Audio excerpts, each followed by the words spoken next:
En ouvrant le livre de l'Apocalypse, nous lisons « Je suis le vivant.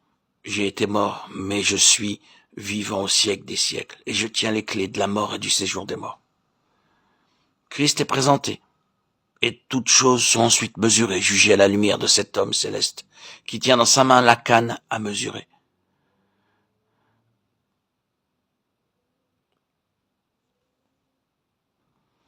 Il nous faut saisir ce principe.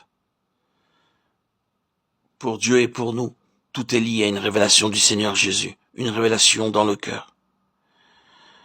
Mais bien aimé, ce ne sera pas comme en essayant de recouvrer la technique du Nouveau Testament. Ce sera pas dans une restauration de l'ordre du Nouveau Testament. Ce ne sera pas une affirmation nouvelle de la vérité et de la doctrine du Nouveau Testament. Ce sont là des choses, et elles peuvent servir à former un cadre, mais elles ne pourront jamais garantir la vie, la puissance, la gloire. Il y a beaucoup de gens sur cette terre qui ont la doctrine et la technique et l'ordre du Nouveau Testament, mais ce n'est qu'une charpente froide et morte. La vie, la gloire ne sont pas là. La joie et la bénédiction ne sont pas là. Non. Pour Dieu, la voie de la gloire est dans son Fils. Pour Dieu, la voie de la vie est dans son Fils. Pour Dieu, la voie de la puissance est dans son Fils. Pour Dieu, la voie de la nature céleste est dans son Fils. Et c'est là, en quelques mots, l'évangile de Jean. C'est ce que Dieu nous dit. Tout est dans le Fils. Et le besoin, le seul et unique besoin que nous ayons, c'est de voir le Fils. Et lorsque nous voyons le Fils par un acte de Dieu qui nous ouvre les yeux, le reste suivra. C'est encore l'évangile de Jean. Comment a-t-il ouvert les yeux? Qui a fait cela? Comment l'a-t-il fait? La réponse ou la réaction de l'homme en présence de cette interrogation est en fait celle-ci. Vous me questionnez sur la technique des choses. Je ne peux vous en montrer la technique. Je suis pas capable d'expliquer cette chose. Mais j'ai la réalité et c'est ce qui importe. Je sais une chose, c'est que j'étais aveugle et que maintenant je vois. C'est la lumière par la vie. En lui était la vie et la vie était la lumière.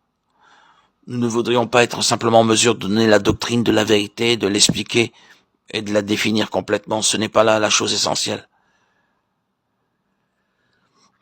La chose primordiale, c'est que la vie produit la lumière. Et cela dans une révélation du Fils. Et s'il nous faut condenser toutes choses, nous aurons ceci. Premièrement, Dieu a renfermé tout ce qu'il est lui-même et tout ce qu'il est de lui en son Fils. Et il nous est pas possible de connaître ou de posséder ce qui est de Dieu en dehors du Seigneur Jésus, son Fils. C'est une chose bien établie, une chose finale et concluante.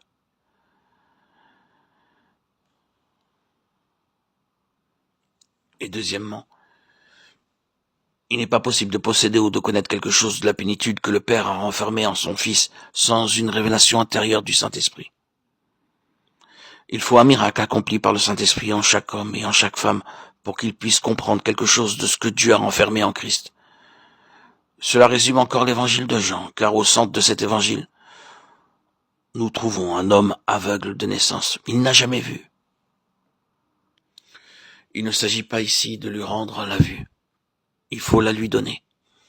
C'est la première chose. Il va y avoir pour cet homme un monde entièrement nouveau. Malgré tout ce qu'il aura pu soupçonner ou supposer ou imaginer, ou malgré tout ce qu'on lui aura dépeint, le fait de voir va être pour lui un nouveau commencement.